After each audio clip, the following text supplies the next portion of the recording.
Hey, everybody, welcome to Rush Fans. We have a really special one for you tonight. We're kind of excited about it, and we're going to talk a little bit more about that in a minute. Jim Benner and I are here. You've seen us before. Cathy is certainly a longtime friend of Rush Fans and has been here. But anyway, what we want to say before we get into the very special reason we're here, if you like our content, like this video, subscribe to the channel. You can support us on Ko-fi, support our sponsors, buy our merch. All that information is below. But enough of that. Let's kind of talk about while we're here. I want to make some introductions first. One, Cathy, thank you I so much for being here. Cathy Rankin, you have hosted the Metal Hall of Fame, co-hosted with the one and only Eddie Trunk recently, which Eddie, if you happen to be watching this at Guitar Sanctuary in McKinney, Texas, I stumped you twice. Just want to throw that uh, in there. You've hosted Bubba Bash this year, and then the 2025 again with Why Not and many special guests. So, man, you're just a singer, songwriter, and actress. Yeah. So multi-talented, great things. David Ellefson, co-founding member of the great metal band, thrash metal band Megadeth. And, you have what, 12 Grammy nominations? Sold over 30 million records. But the most important thing I'm going to say about David is he has his own high quality line of coffees with Ellefson Coffee Company. Yeah. So it's all about the coffee. That's often awesome. John, you've been described as a musician's musician, played in 1,000 bands. You're the founder of the Arizona-based Superhero, and you have Bronson Guitar Works. You've had some clients like what, Jill Walsh, and who's Yep. that one guy? Geddy Lee, I Yep. think, has been one of your clients. So that's great. And last but not least, Ken Mary, career drummer, member of Alice Cooper, House of Lords, Accept, so many bands, recorded with so many others, the Beach Boys, I think, as well. Currently playing with Flotsam and Jetsam. And Neil Peart is one of your top three references or inspirations. So we're so glad you guys are here and thanks. So here's why we're here. And you heard this first on Rush Fans. Cathy has a debut single coming out that these guys have all played on, and we're a part of it. There's going to be a video. It's called Now You've Gone. It's coming out October 29th, and it is absolutely moving and fantastic. Love listening to it. So, Cathy, let's start with you. What inspired the song, and tell us the story behind it. It's story time. Oh, okay. So afraid you were going to ask that. Um, so everybody knows I'm a huge Rush fan, and in particular, of course, Neil, because he wrote most of the lyrics. And when he passed, I remember the day it happened. I think I texted John. I got the news at work and I just started sobbing. And their music and just those three guys had been such a part of my whole growing up. And I'd been a fan for so long, and I just felt this instant void. And I knew that that feeling was something that millions of people were feeling at that exact same moment. And so it really was as simple as I sat down one day and the words just came into my head and I didn't even think about it. And as it was coming into my head, I just wrote it out, typed it out. And it was originally a poem because I've been writing poetry since I was little. And I just had this poem and I didn't do anything with it. I've never done anything with any of the stuff I write. But I've been doing cover bands for a long time and always knew at some point I might want to get out my own original stuff. And so it was very strange how everything happened, because John knew David and Ken. He goes way back with both of them. And in particular, Ken and him had worked together a long time ago.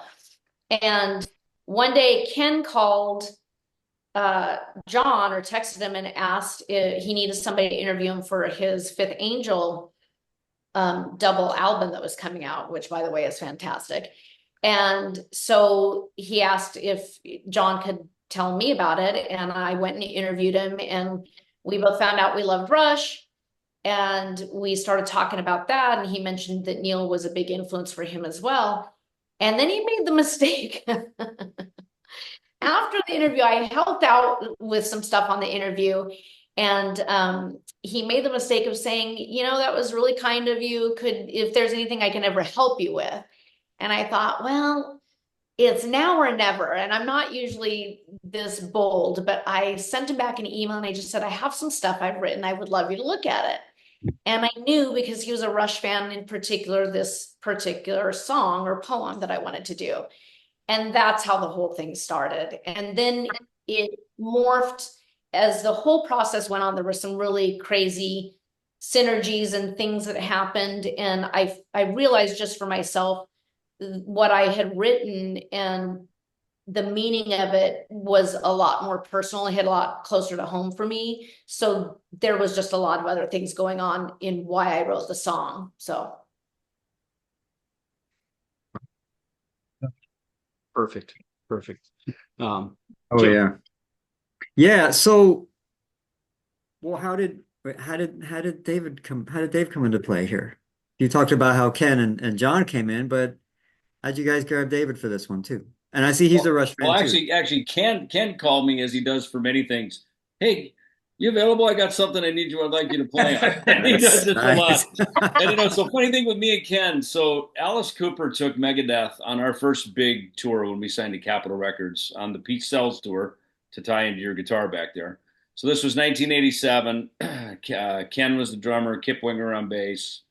Kane Roberts on guitar, right? So Ken and I had known each other that long, and then when I moved out here in '93 to Phoenix, which is when I met John Bronson, because I went to Bronson Guitar Works for some to buy a guitar, look around, whatever.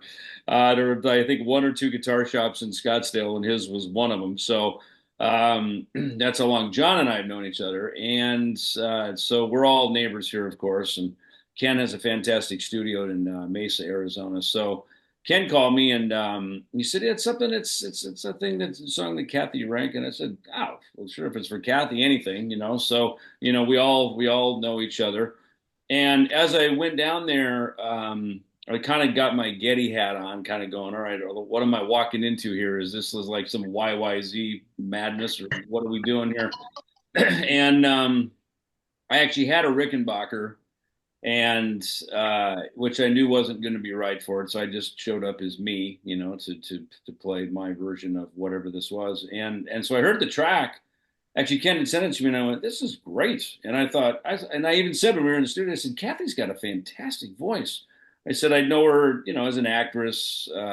There's a great video of Cathy at the Scottsdale Gun Club when I go there, and it's her like giving you the instructions of how to behave at the gun club, That's So, great. but I did not know. And actually, Cathy, I've seen you play a few things. I think you were one of the Nasty Habits in a Motley Crue tribute band here in town, and I've just seen you do a few things, and to be at John's gigs and yeah, I've been to your gigs at the casino here, so I knew obviously you could sing and stuff, but I hadn't heard you do any original stuff. So when I heard the track, I was like, this is excellent. So me and Ken were just sitting in his studio, putting down the parts, and one part of the song just channeling the inner Getty, and just riffing with me and Ken just basically go 16 years old, all the world's a stage, moving pictures, and just kind of go to Wayne's World mode for a moment. And I think that was the fun thing about this is clearly this is a song about Neil, for Neil, in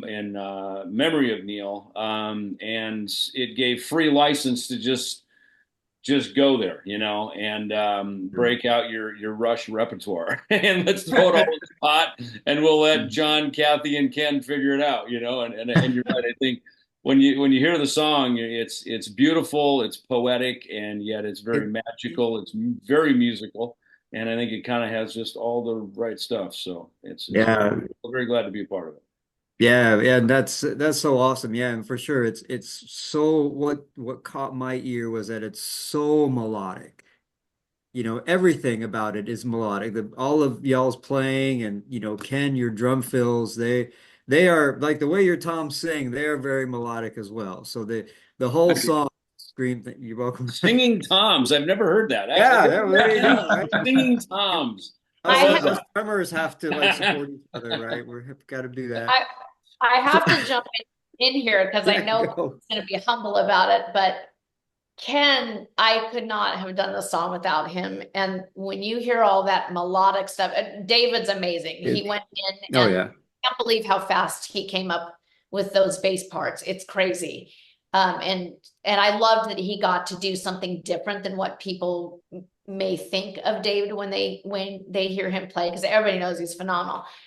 But Ken was in on this from the beginning, and when I sent him literally just the poem, he took that, and he's such an incredible mentor, and he didn't have to do this, and he took a chance on it, and he never judged me, he never made me feel inferior, and he came back so quickly with just reorganizing the song so that it worked musically. And he had already laid down drums. He already had all these incredible ideas for the music and the composition. He's so much more than a drummer. And I just want to make sure Yeah. everybody, I it was incredible what he did. So Yeah. The yeah. song really is in some ways, in a very kind of rush way of doing things, orchestral, right? Every instrument has its part to very, play that all comes together in a very, beautiful melodic symphonic way. And so yeah, the first time that I heard it when you sent it to us, I'm listening like this is really good. This is really good. I like it. But the more and more I listened to it, the more and more I just fell in love with it. And it Yeah. speaks so much to, you know, I mean, you wrote it out of your experience, but it speaks to everybody's individual experiences that we've had of loss and Yeah. meaning and moving on. And so it's a lovely song. So Yeah. thank you. And October I think 29th, everybody's going to love it. you hit it on the head. You have to listen to it more than once because there's so much going on in the song. And I think that was part of the intention that Ken and I talked about from the very beginning is we knew this was going to be in honor of Neil and sort of inspired by the music of Rush, but we wanted it to be our own thing. But he came up, Ken, do you want to talk about the ending? We didn't anticipate it was a 6-minute song. Do Yeah, we I've want got to some actually questions talk about the about the ending, actually. ending? Or it could just be a surprise. And we'll, It could be. Well, we It's could talk about it. I mean, it definitely was an interesting process because we actually utilized some of the riffs from some actual Rush songs, and apparently you can't do that. So we had that's to my actually go question. back. The whole song was completed. It was all done, and we were very happy with it and very excited about it. And then Cathy, I think, sent it off to Rush's one of their publishers, and they said, "No, you cannot use these little." And they were just little riffs. I mean, they weren't whole Yeah. songs. They weren't lyrics right. or melodies. They were just little pieces that showed up, and they were like, "Absolutely not! You cannot use that." And which was really unfortunate. But we did try to go back and change them so that obviously there's not any legal problems, and at the same time hearken to those types of sounds and feelings so that, the hope was to, we were really trying to make a beautiful Rush tribute that hopefully touches people. And, I can say this because, as a producer, sometimes you get really burned out listening to things when you hear them a bunch of times and you become a little bit numb to them emotionally. And the one thing that I will say is the song, it's always moving to me emotionally in terms of, when I think you touched on it earlier that, this song is about loss, and it's about losing, either, someone that you love and someone that you care about. And we've all had that experience, and we all know how that feels, and no one gets through life without feeling that. So that was really the goal with the song, is to try to be cathartic in a sense, where people can gather around the song and feel those feelings. Yeah, and I really think you have achieved that goal, and it's really interesting, like how Kathy said, and David mentioned too, listen to it more than once, and I find that when I listen to Rush's music, every time I listen to it, I hear something new musically, I hear something new lyrically. Well, it was that way with this song too. I would listen to it more than once, I heard something new musically, I heard something new lyrically, and I think that's just a wonderful tribute and tip of the hat to, the gentlemen who are all of our heroes. So I think you guys did something truly incredible and amazing that I think the fans will really enjoy. I appreciate that because I love all my fellow Rush fans, and you guys know because when I first got invited to be on your podcast, one of the things I love about the Rush community is they're really loyal and it feels like a family. And you feel like you know people even though you don't. And I've actually gotten to know some really great people through all the Rush community and the Rush groups and everything. And so the whole time I had Rush fans in mind because I know they feel all the same things that I feel about Neil and the music, and it's just like a whole part of your life. And so I think Ken did a really great job putting a lot of little Easter eggs in musically. I know John really worked hard on specific guitar things, even down to like some of the guitars he chose to use.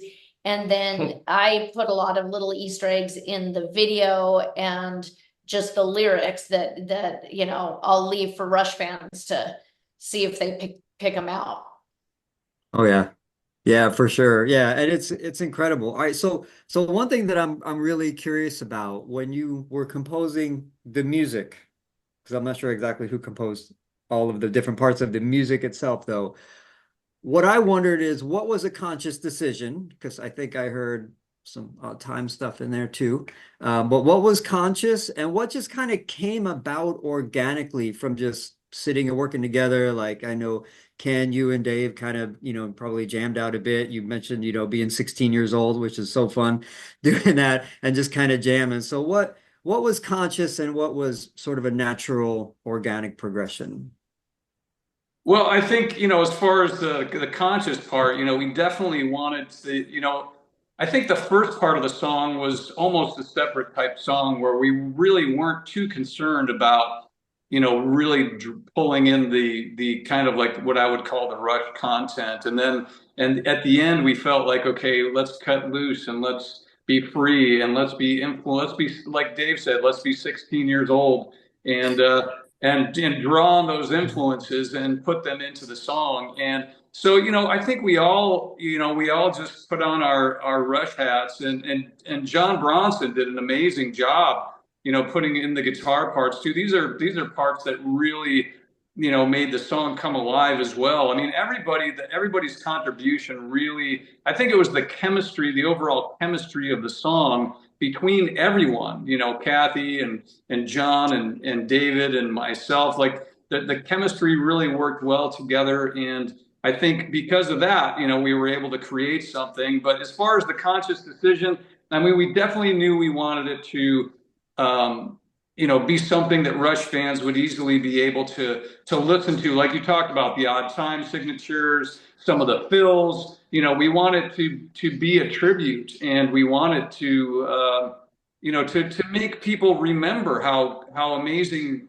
Rush is. Because that was the one thing that struck me when we finally finished the song and I was listening back and that ending part came in.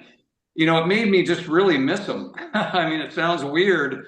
It sounds kind Oh, of corny. It sounds kind of no, corny or whatever, it's but I finished the song and I was really Right moved. on. I was like, wow, these guys were so amazing. I really miss them, and hopefully that's something fans will feel as well. Hey, and I want to, you bring up a good point, Ken. I want to speak to John's guitar playing because let's assume we're rushed for a minute because we basically were for a few minutes when we did this, right? So, John, I remember when we were cutting the bass, right? I asked, I said, who's playing guitar in this? And that's all John. And I was not as familiar with probably some of your deep dive stuff, John, other than I know we're the same age and we basically share the same record collection. But I know that you're a very versatile player because you've done a lot of gigs. And so to hear this kind of playing, Alex Lifeson, every band has kind of its star, as like, the Eddie Van Halen, thing, right? And obviously David Lee Roth. So there's two guys. And, Alex Lifeson is so good, whether it was the riffs of Working Man to this newly discovered nylon string stuff that he did on the opening of A Farewell to Kings, where you're just like, holy, where did this come from? Like, we've never even heard, all we've heard is power guitar, and then suddenly he's this amazing nylon string guy.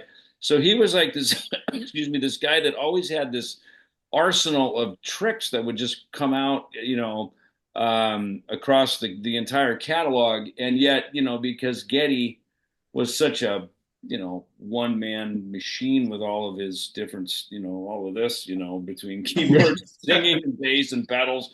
And then Neil, of course, say no more, right, just literally, as their manager Ray said, greatest rock drummer ever, and in such a progressive way. So it's funny then. So you can't have three guys that are just all amazing at all times. It just doesn't happen, right? So that rhythm section of Rush, again for guys like Ken and I was just, there's it's unequaled, right? And in the same way Bonham was known for his thing, but they weren't as much known as a rhythm section, whereas Rush was known as a rhythm section. I mean, Yeah. come on. And with only three dudes, I feel like Alex, in a lot of ways, kind of got a little overshadowed with how amazing he was. You know what I mean? Because look, the guitar pulls when we were growing up, it was like Steve Howe, these kind of guys. And all of a sudden, Eddie Van Halen just wiped it clean. It was like Steve Howe, Jimmy Page, right? And then it just moved on into, so much kind of fingerboard gymnastics and all this kind of stuff. And so I guess what I'm saying is playing to the parts of this, there's this very skilled way to play these parts, that I just wanted to give a shout out to John, because they're the kind of the understated part of the song, yet the voicings of the chords are so important, because just like on a piano, the voicing is what allows me later to come in and, pick up different notes of the chords, to play different things. And that's a very obviously Cathy and John work together all the time. So they're very good. They know each other's, where the lifts are and the things in the chord changes. But I was very impressed when we were recording it. I remember Ken, we were sitting there, and again, I'd heard the song maybe for a couple of days, and then we were there in the studio with the big speakers, just going, okay. So I'm kind of analyzing it for the first time myself, and so there was just, again, the guitar work is, again, just like Alex Lifeson, sort of understated, but clearly is the outline of the whole tune, to basically to outline the entire melodic part of the song. So well done. That's from the very beginning. I guess I should say something. Thank you, David. You can Go finally ahead. say Let me start with saying I saw Rush on the Signals tour, whatever year that was, 81, 82 or something, maybe. 82 and 83. 82, Okay. 83. I was alone and way up in the rafters looking down, and I couldn't believe what I was seeing. I was like, how is this possible that this is coming out of these three guys? And I could see their foot pedals, and they were both playing them. And I was completely blown away. Obviously, Neil was the one that I always thought about, because, you hear those drums, and I always wanted to be a drummer, like every guitar player that I know. So when we went to go record the song, and again, you guys, appreciate you saying those nice things about me. When we went to go record the song, I think it morphed from the beginning of how it was going to be.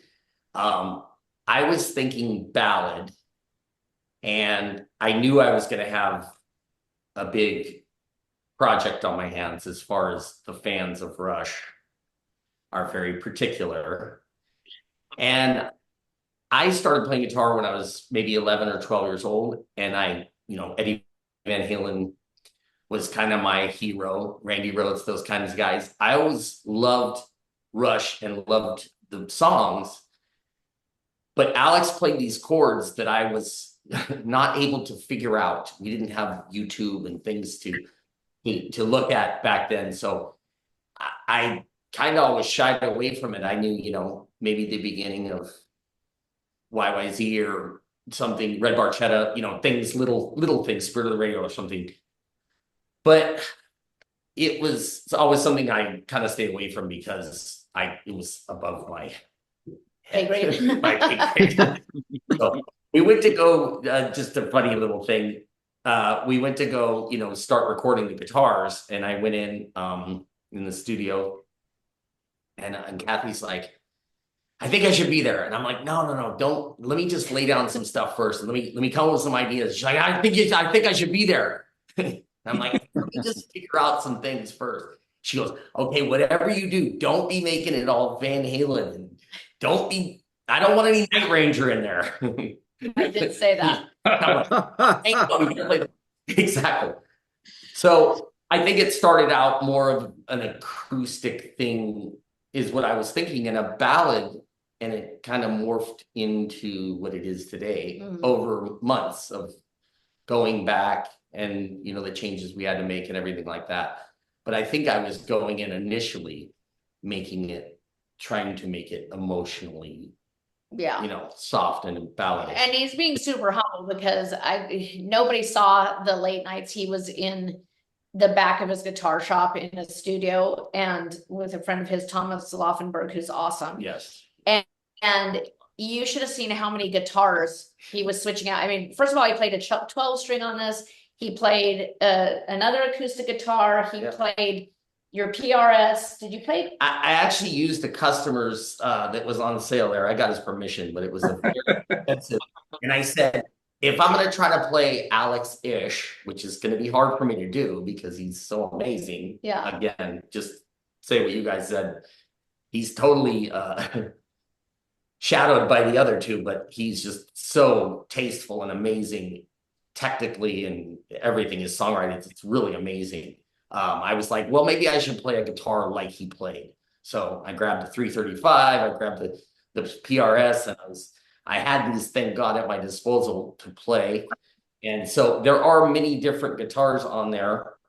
We ended up keeping some tracks from those, but mainly I did play a Paul Reed Smith on there to try to get that vibe going.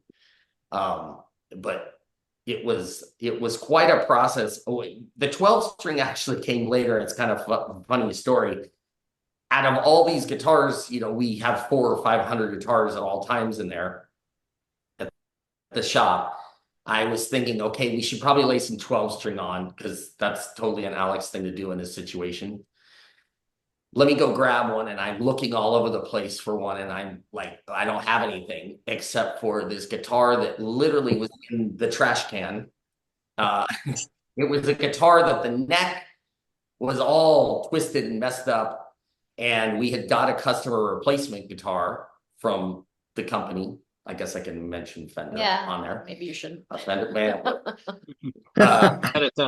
Next twist. What are you gonna do? You know, I pulled the guitar out of the garbage can, and I did, you know, 10 minutes worth of magic to it. I didn't even put new strings. I went back there, and we hit a chord or two. Obviously, excellent mics and things like that, and we were like, wow. So the track that you hear is a guitar that we was pulled straight out of the track.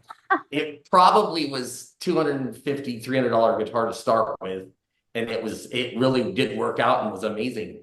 But that's rock and roll. Told me she's like, no, you got to go record this. Yeah, you got to go fix this and play it on a Taylor or something. I'm like, no, we got to keep this. It was awesome. It worked use out. the cheap guitar in the trash; it'll sound better. Trust me. Oh yeah. Typical thing. For sure. But poor John, I forced him to do this project. It's not like he had a choice. And for him to come in and have to, you know, just make up these guitar parts kind of on the fly, when Ken and I had already kind of decided the direction, and then he's got to come in with Ken and David. And I mean, I really put the pressure on him. And, for sure. But I knew he could do it because he's always so melodic. Like he can play anything. Yeah. Yeah. And I love that opening. Just the strum, then the picking, strum, picking. You know, it's just a beautiful entry into what then Cathy's vocals comes in and, you know, overlays that.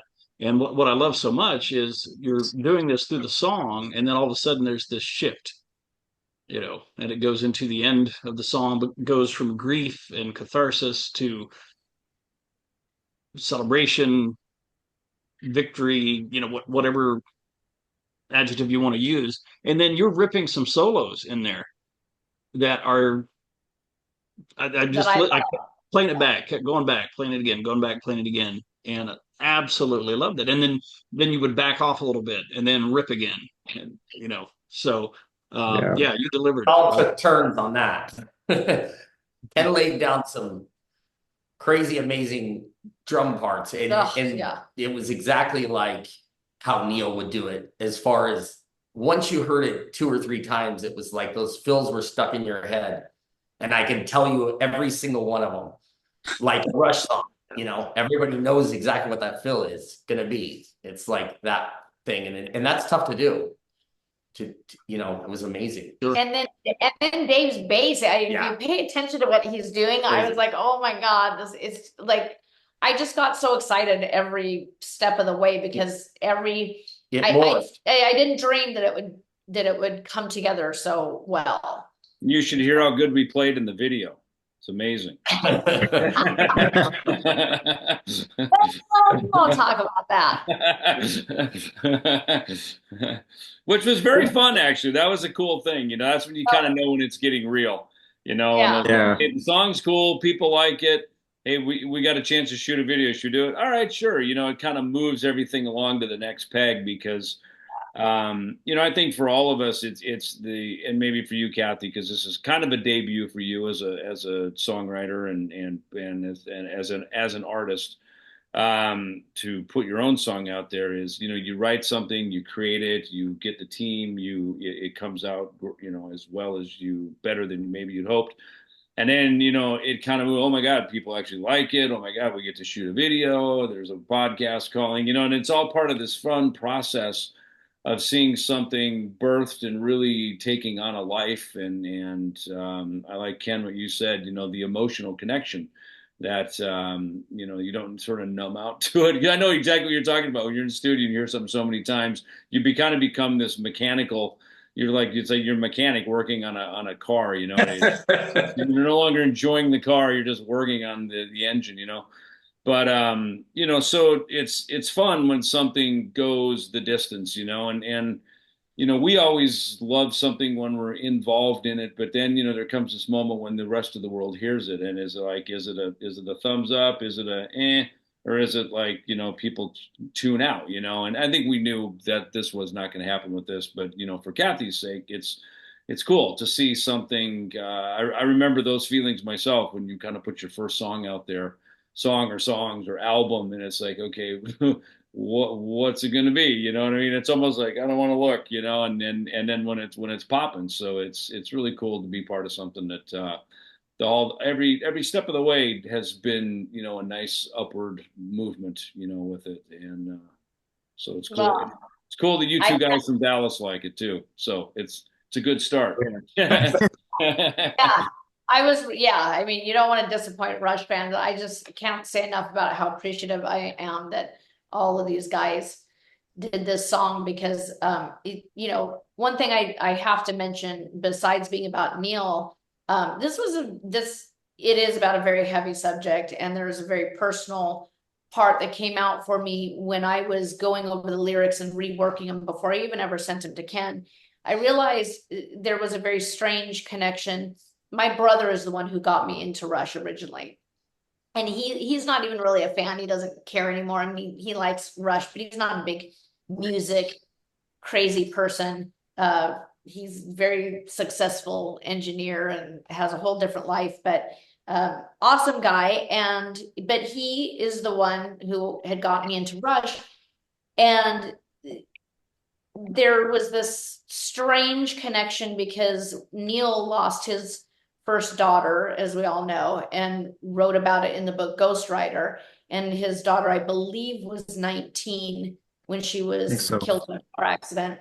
And my brother's son was killed in a car accident, very similar circumstances, no other passengers, nobody else involved. And he was only 18. And so it is something I had never known how to talk to my brother about. I had never known how to express anything about it because it's such when you go through, and we all are going to be touched by loss or have been in our life. And when you go through something like that as a family, and especially seeing somebody you love go through just the most unimaginable tragedy, you are at a loss for words. And so when I was writing this, I realized it was about my nephew too, because there was just so many connections in what I was expressing. And this was my way of being able to express something to my brother in a way that I never felt comfortable before. And I actually emailed him, and I wanted him to be the first one to hear the song. And I wanted him to be the first one to know the lyrics. And I wanted him to be okay with it. And he loved it. And it really was a beautiful thing, because it was the first time I really ever talked to him about what happened. And now he's through the grief. And that's what I wanted to share about the song. We ended really hopeful and with, like you said, orchestration. And to me, that was like a choir of angels in my head, which is why I did some of those sort of types of vocals in the end, because that to me was the celebration part of the life. And Neil talked about that. When you get through the grief, there is still life to be lived. And there's all these beautiful things that our loved ones leave us that are still very much alive. And so there's a lot of that imagery and metaphors and symbolism that I used in the video to convey that part of it. So these guys coming in to something, they had to be really careful what they did and how they did it. And they handled it so well. And they were just so amazing about the whole thing. Without any spoilers about the lyrics, I kind of want to talk about, really just kind of piggyback on what you just said. And especially in the chorus, there's this idea of Neil, your nephew Christian, still present, right? There's still a presence, with us. And me, okay, I'm a little bit of a nerd.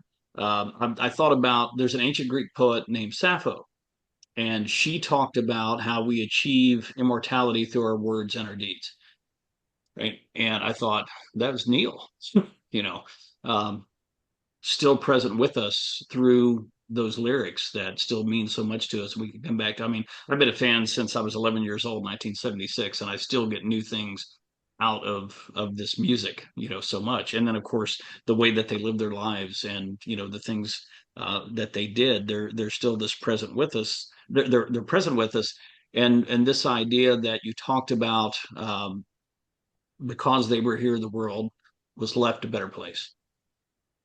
And Yeah. that line yeah, just hit me really hard. I just listened to it, over and over again, because that's what we want to do, right? When we're done, is to make sure whatever we left is better than when we got there.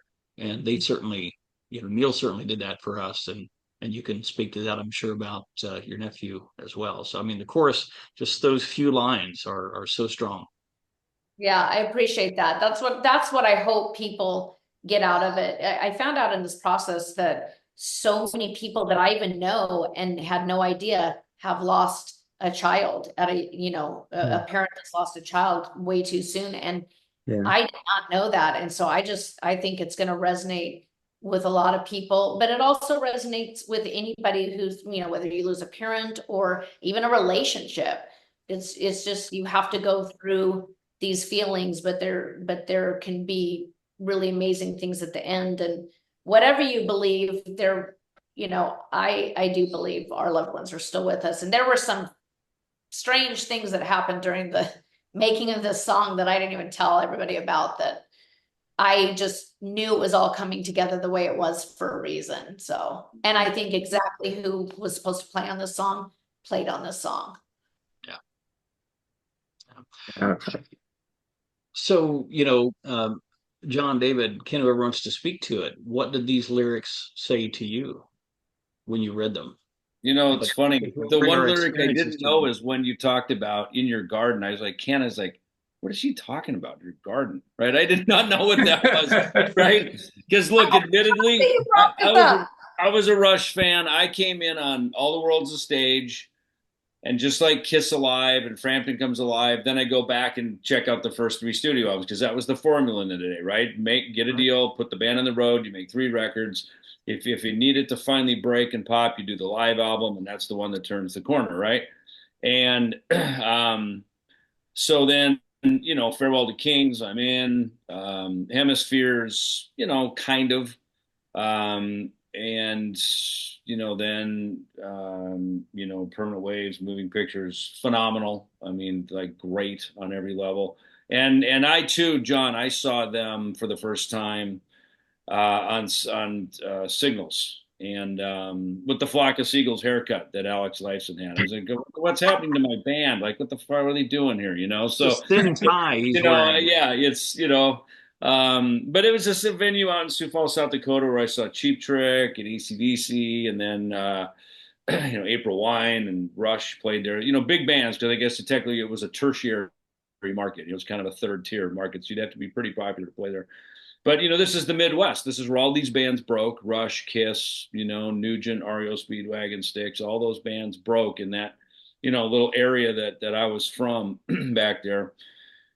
Michigan, of course, and all that stuff. So, I don't know. For me, I got through. I think Signals was the last Rush record I actually bought, because then I moved to Hollywood in 1983, and then I got on with my own career, and I literally stopped buying records for years, because we were just so inundated with Megadeth, and I don't know. For me, when I got into my own original music career, I didn't play cover songs. I didn't really. I kind of only listened to other records because they were competitors. You know what I mean? Because the business is competitive. And you're listening to things very differently now. You're listening to a recording artist. You're not listening so much as just a fan. So I would hear stuff on the LA radio, KNEC, KMET, and stuff. I'd hear Rush songs, but. So I didn't know what that lyric was when I heard it. So I kind of, the rest of them were pretty self-explanatory. I was kind of like, oh, this is, and I had no idea Cathy was such a fan. I mean, Ken told me, he goes, dude, Cathy's been like to 15 or 28 Rush shows. I'm like, Cathy? She's like this Rush fan. I mean, I would have never thought it, in a million years. So it was all kind of, this whole process was new, to me, just kind of, getting to know Cathy, and again, John, even just finally we're kind of proverbially in the studio together, at least working on a track, even though we weren't ever in the room together, me and John and Cathy, but just working on a track together. But so to me, it was pretty cool. It was very autobiographical kind of, or biographical, I should say, story of. So I got that part of it, but that was the only lyric I didn't know. So actually, I don't know if you remember, John and I ran into you at somebody's retirement party, and you asked me about it that night. Yeah. And The Garden was the last song on the very last album that Neil wrote about looking back at your life and what you've left and how you've lived. And so that was a very key line in the song. And in some of the imagery of the video. And Ken's so funny because poor Ken, he has had at least 1 million emails from me. And, we went back and forth on specific lines, and because, sometimes you have to rework stuff to work musically. And, but that was one of those, I was like, this has to still be, these words have to still be in here. And he was great about that. Like he'll listen to what, if you really feel strongly about something, as long as he understands the logic behind it. Thank you for reminding me, because I forgot again where it came from. So now I know it's the last. I'll remind you again next time. Yes, exactly. I'll probably 30 years ago. Remember that garden? What was that about again? January at Metal Hall of Fame. I'm pretty sure you're laughing. At NAMM, I go, what the hell? What were you talking about? We talking about that back then? Yeah.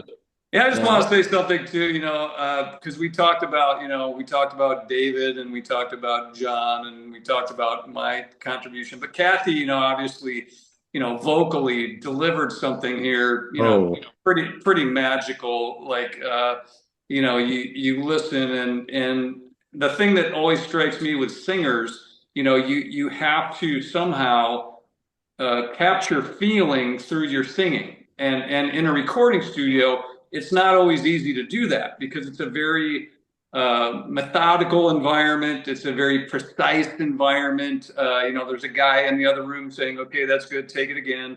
Okay, yeah, let's punch in that part. It's to some degree, it's a very clinical experience, and Cathy just handled it like a total pro, and really, I think her vocal performance, I mean, it speaks for itself. I don't need to really talk about it, but we've talked about everybody else's contribution. I figured I'd just throw that in there. She really did deliver emotionally something really magical and special. And I really believe the Rush fans are going to really love it and really appreciate it. I appreciate that. You guys have no idea how nerve-wracking it was to go into my first knowing that these guys were on it. I was like freaking out. John knows because he had to hear all the back end freakouts and panics, and he probably took the brunt of it. But that, I mean, you guys can imagine how much that means to me. Like, that's, I can die and go to heaven to hear that from somebody like Ken. We're just waiting for you to write the next one now. Hurry up now. Yeah. Say, welcome to the record business. Hey, the song's great. When can we get the next one? Yeah. They've already said that. They've already said that. And I haven't, poor Ken, I've already said to him just He's like, I didn't sign up for this. Actually, I thought you and John going to send me some tracks or some songs? We are working on it. Yeah, we've been kind of sidetracked by a bunch of stuff, but we have been working on some musical parts for one of the songs. I have a bunch of stuff written, is the long story short, but we'll see what Ken thinks and what he likes and what he doesn't like.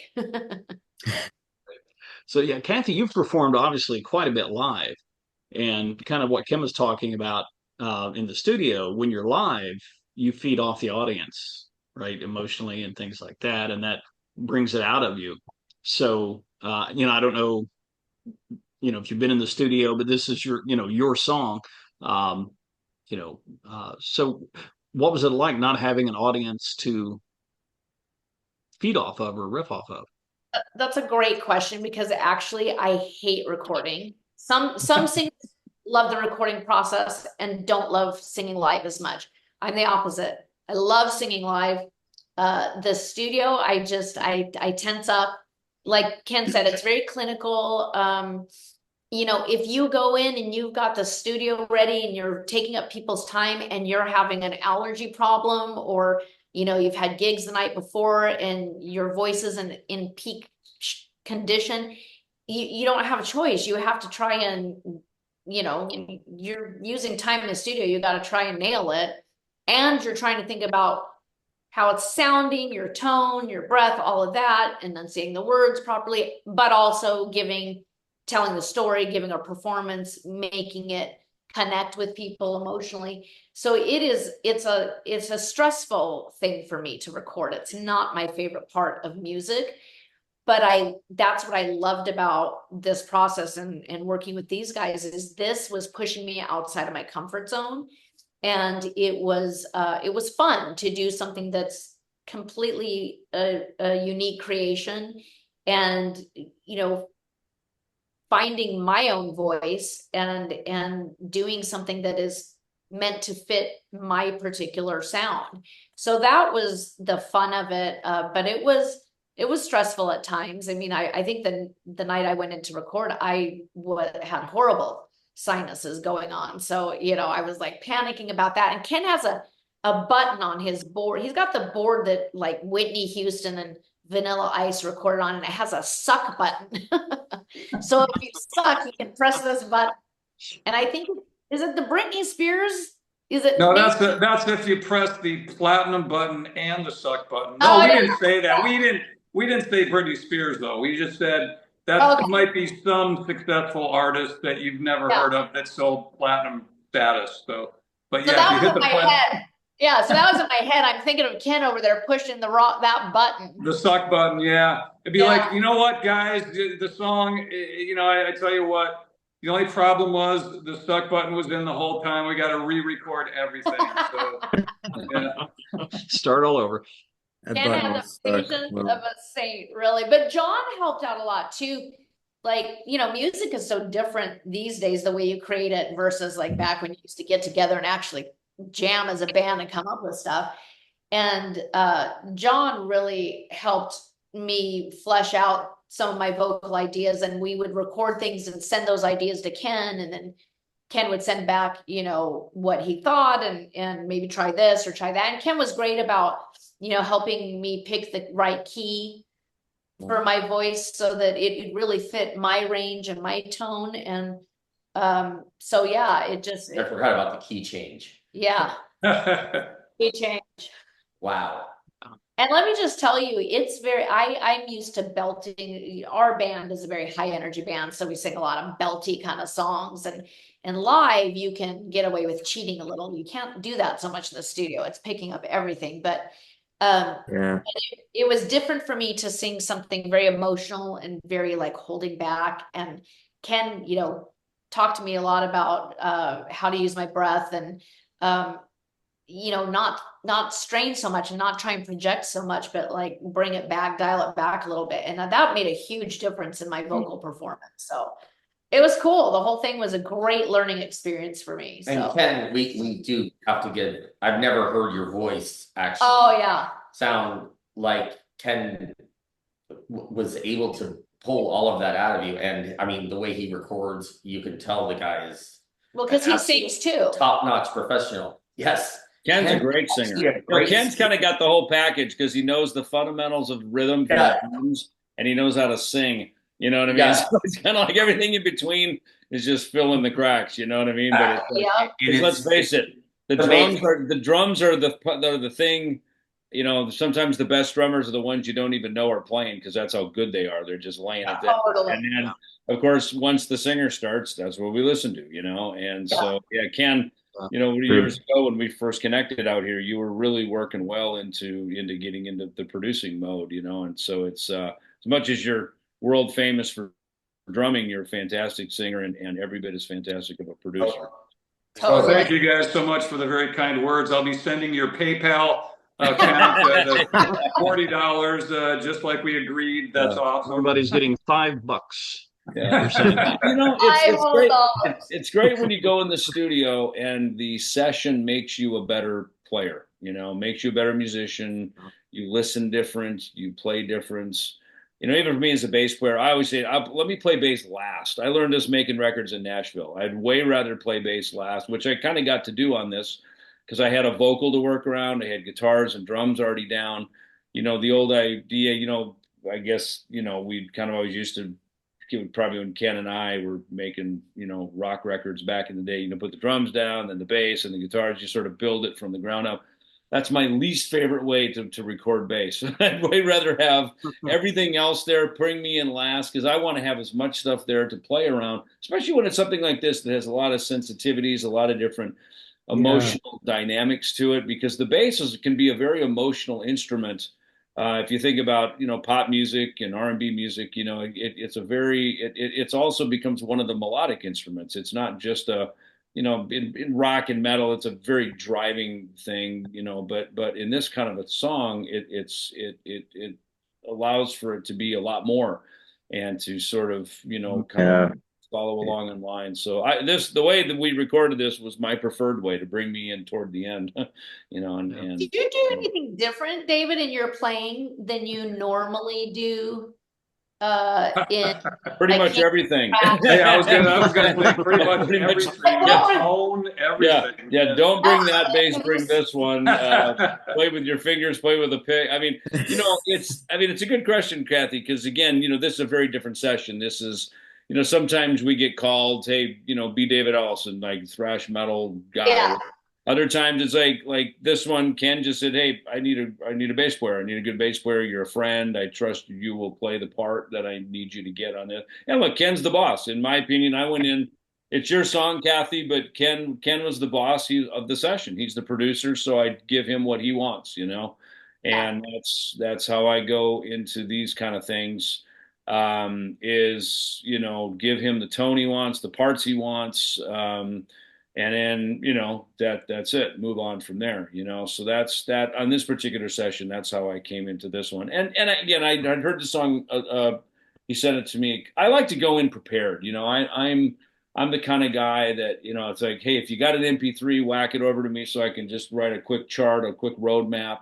Because time is money, and Ken's time is valuable, and I want to get in and. Just like when you were cutting your vocal, Cathy, and like you say, with a vocal, there's so much more.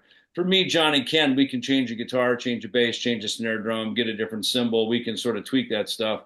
But a voice, you're a bit subject to, especially here in Phoenix, allergies. I always say cut your tracks in Phoenix, but go to San Diego to cut the vocal because at least you'll have nothing. Perfect climate. Yeah, so there's a lot of that kind of that kind of stuff. But yeah, this one, that's that's how I rolled into it. I had it so I could at least make a chart, and walk in and kind of have a roadmap, so we could take it down and cut it pretty quickly. Yeah. What Well, listening to all this. I can't wait for people to hear what you and Ken did on the song. Because we talked a lot about the song, talked about the mechanics, the structure, the process. But as we're recording this is going to come out a few days before the release on October 29th. And but nobody's heard it yet.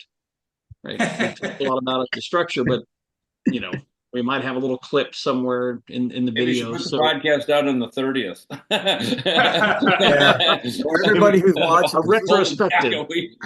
They go, what the hell are they talking about? What is this song? Yeah. You got to build that anticipation. Exactly. right. So You can use all those it's- Rush riffs that they wouldn't let us use. You can just throw those up there. Yeah. Right. Oh, that's the last thing I want to say. Now, I'm not going to say what the riff is at the end, but I was listening to it again this past week, and that particular riff kind of goes, down the neck, and all of a sudden I'm listening. It's like, no, it's going up the tones.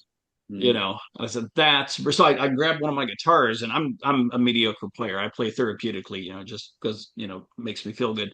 And I kind of that out, and I thought that is a brilliant way to reinterpret that riff. And so even though you're kind of like, oh, bummer, we can't use it because of obviously the copyright stuff, it actually turned out and created something marvelous. So I actually liked yeah. when we had to go back in and re-record those little tiny parts.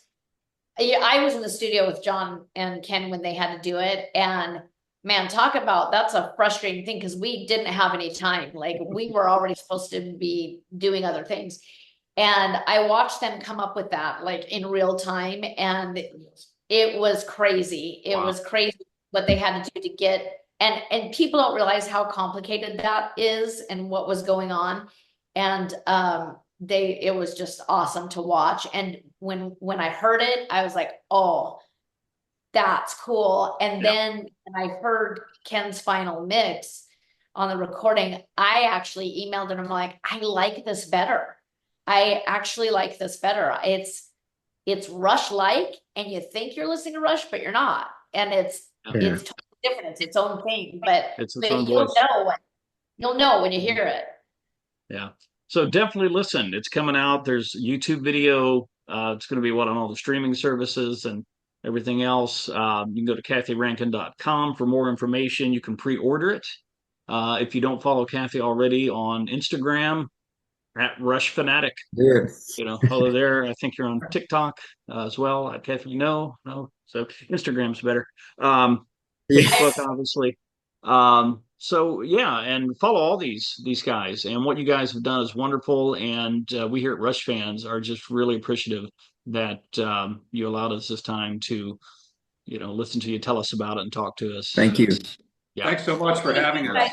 Yeah, Cool. thank you. Thank so you much guys.